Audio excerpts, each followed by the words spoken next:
సింధు జలాల ఒప్పందం భారత్ పాకిస్తాన్ మధ్య 6 దశాబ్దాల క్రితం జరిగిన డీల్ ఇది.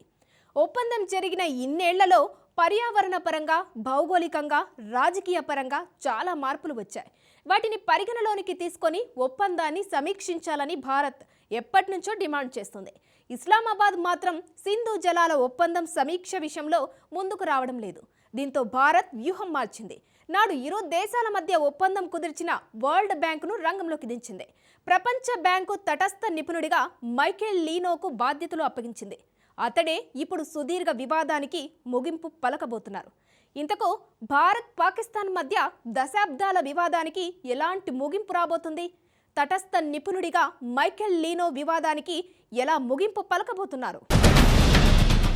సింధు జలాల వివాదానికి ముగింపు పడబోతోందా? సుదీర్ఘ వివాదానికి మైకేల్ లీనో ఎండ్ కార్డ్ వేస్తారా? 64 ఏళ్ల వివాదానికి ఎలాంటి ముగింపు రాబోతోంది?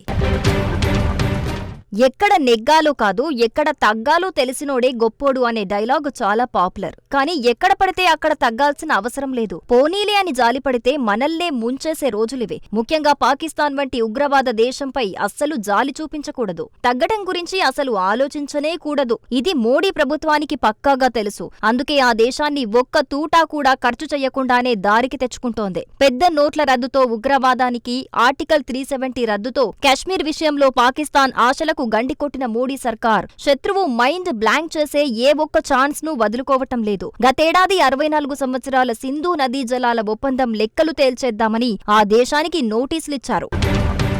సింధు నదీ జలాల ఒప్పందాన్ని సమీక్షించాల్సిందిగా 2024 ఆగస్టు 30న భారత్ అధికారిక నోటీసును పంపింది. ఆ నోటీసుల్లో పాత ఒప్పందంలో మార్పులు కోరుతున్నట్టు పేర్కొంది. సింధు ఒప్పందం కుదిరిన తర్వాత ఇరు దేశాల పరిస్థితుల్లో చాలా మార్పులు వచ్చాయని, అందుకే ఈ ఒప్పందంలో కూడా మార్పులు అవసరమని భారత్ వాదించింది. 6 దశాబ్దాల్లో భారత జనాభా పెరిగిందని, వ్యవసాయ అవసరాలు మారాయని, అందువల్ల పెరుగుతున్న నీటి అవసరాల దృష్ట్యా సింధు జలాల ఒప్పందాన్ని సమీక్షించాలని భారత్ తేల్చి చెప్పింది. 1960 సెప్టెంబర్ 19న కరాచీలో సింధు జలాల ఒప్పందం కుదిరింది. ఈ ఒప్పందం ప్రకారం సింధు పరివాహకంలోని సింధు, జీలం, చినాబ్ నదుల నుంచి భారత్లో అనుమతించిన వాడకం పోగా మిగతా నీటిని పాకిస్తాన్ వాడుకోవచ్చు. అలాగే సట్లెజ్, బీస్, రావి నదుల నీటి నుంచి పాకిస్తాన్కు అనుమతించటం వాడకం పోగా మిగతా నీటిని భారత్ వాడుకోవచ్చు. వివరంగా చెప్పాలంటే తూర్పు భాగంలో బియాస్, రావి, సట్లెజ్ ఈ 3 నదులపై భారత్కు, సింధు, చీనాబ్, జీలం నదులపై పాకిస్తాన్కు నియంత్రణ ఉంది. ఆ ఒప్పందాల గడువు పూర్తయింది. కానీ మోడీ సర్కార్ పంపిన నోటీసులకు పాకిస్తాన్ సరైన సమాధానం ఇవ్వలేదు. సంప్రదింపులు జరపటానికి సిద్ధమని ప్రకటించినా ముందుకు రాలేదు. దీంతో భారత్ వ్యూహం మార్చింది.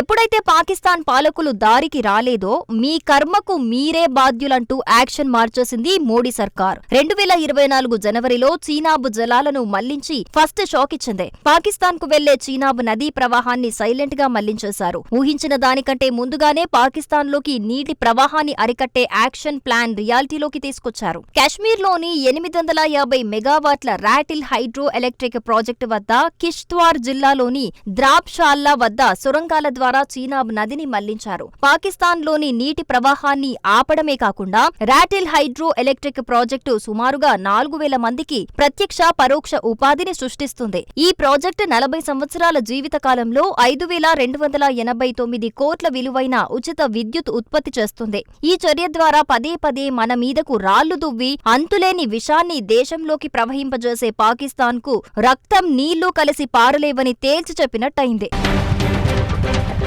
చీనాబ్ వాటర్ మళ్లించిన తర్వాతి నెలలోనే ఇస్లామాబాద్ కు మరో షాక్ ఇచ్చింది భారత్. ఈసారి రావి నదీ జలాలను నిలిపేసే చావు దెబ్బ కొట్టింది. సింధు, దాని ఉపనదుల జలాలను సమర్థవంతంగా వాడుకోవాలని భారత్ చాలా కాలంగా ప్రయత్నిస్తోంది. షాపూర్, కంది బ్యారేజ్ తో ఆ అవకాశం దొరికింది. ఈ బ్యారేజ్ పూర్తి కానంత వరకు పాకిస్తాన్ కు రావి నది నుంచి 1150 క్యూసెక్కుల నీరు ప్రవహించేది. గతేడాది ఆ ప్రాజెక్టు పూర్తి కావటంతో పాకిస్తాన్ కు వెళ్లే నీటిని జమ్మూ కాశ్మీర్లోని కతువా, సాంబా జిల్లాల్లోని చేపట్టని 32,000 హెక్టార్ల భూమికి సాగునీరుగా మళ్లించారు. షాపూర్ కంది బ్యారేజ్ ద్వారా 1,150 క్యూసెక్కుల నీటిని పాక్కు వెళ్లకుండా అడ్డుకోవడమే కాదు, ఈ చర్యకు రావి, సట్లెజ్, బియాస్ నదులపై ఇండియాకు ప్రత్యేక నియంత్రణ దొరుకుతుంది. వాస్తవానికి పాకిస్తాన్కు సింధు, చీనాబ్, జీలం నదులే జీవనాధారం. వ్యవసాయం, గృహ అవసరాలకు ఈ నదులపైనే పాకిస్తాన్ ఆధారపడుతోంది. అయినప్పటికీ భారత్ పంపిన నోటీసులకు పాకిస్తాన్ సరైన సమయంలో స్పందించలేదు. దీంతో ఇస్లామాబాద్ను చావు దెబ్బ కొట్టేందుకు వరల్డ్ బ్యాంక్ను సీన్లోకి దించింది.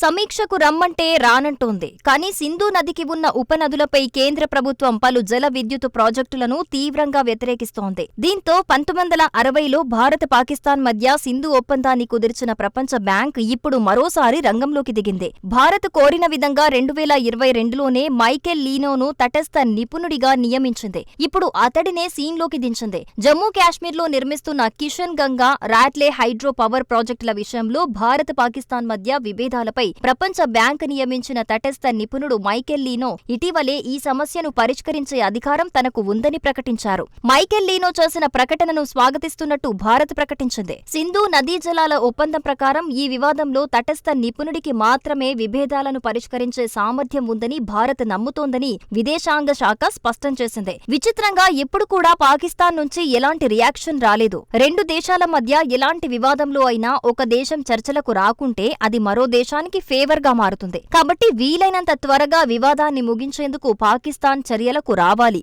రానని మొండికేస్తే నష్టపోయేది ఆ దేశమే.